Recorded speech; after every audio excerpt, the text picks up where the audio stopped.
Ce matin, par le ministre de la Communication, des Télécommunications et du Numérique, de la liste des entreprises de presse conformes au Code de la presse.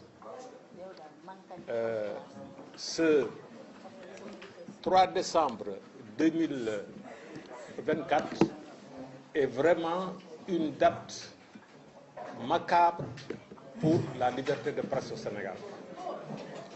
Toutes les appréhensions que nous avions depuis maintenant 255 jours, plus de 8 mois du nouveau régime du président Bassirou Diomaye Diakhar Faye, toute cette appréhension-là, aujourd'hui, s'est justifiée.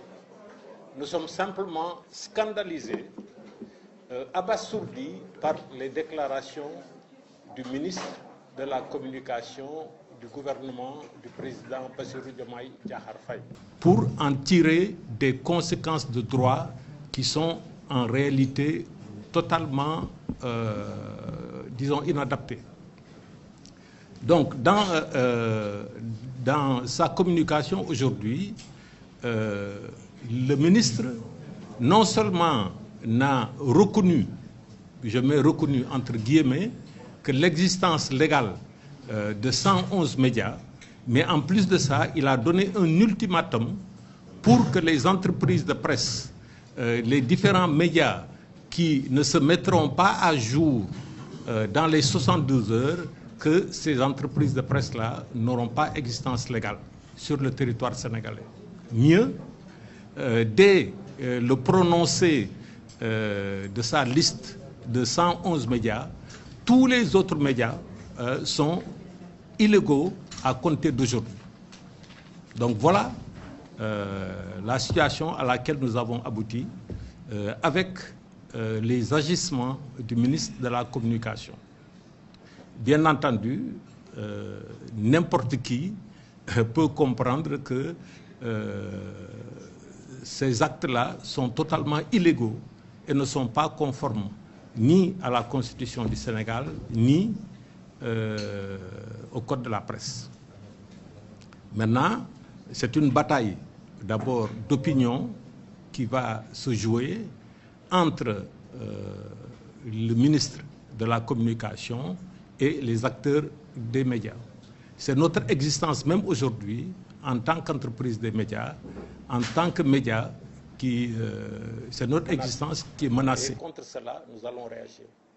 Donc je disais bataille d'opinion pour informer les citoyens sénégalais de la forfaiture que voudrait réaliser le ministre de la Communication, la forfaiture contre la démocratie, la forfaiture contre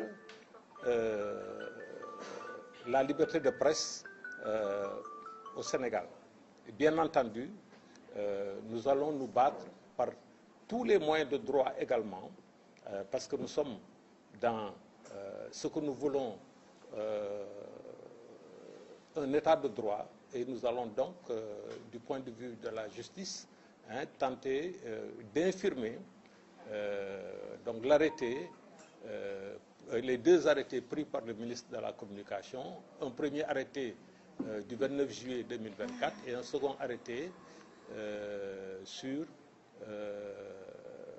du 4 octobre 2024. Donc tous les moyens de droit seront utilisés.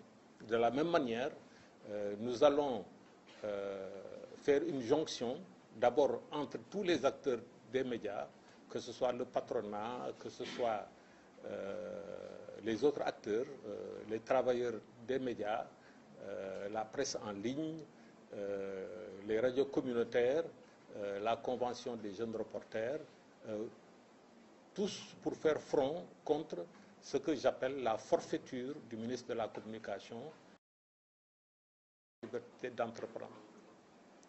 Je disais tantôt qu'il y a une confusion énormissime faite par le ministre de la Communication. Il confond entreprise de presse enregistrée au niveau du ministère de la Communication et existence légale et autorisation d'existence légale de quelconque média, de quelconque entreprise de presse. Ce sont deux choses bien différentes.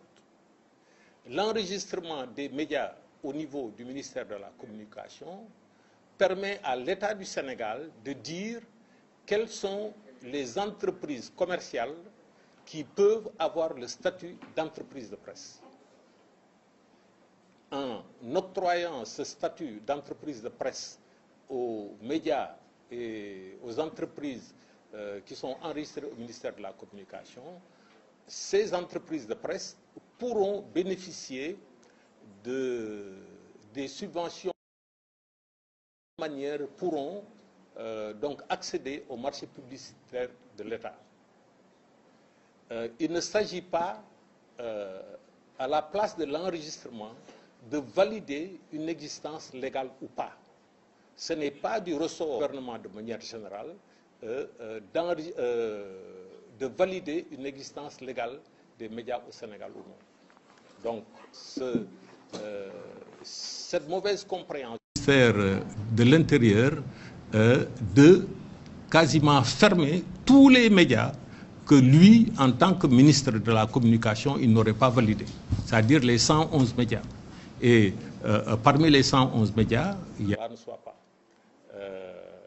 L'ultimatum de 72 heures qui a été donné par le ministre de la Communication, ultimatum assorti du fait qu'il demande au CNRA,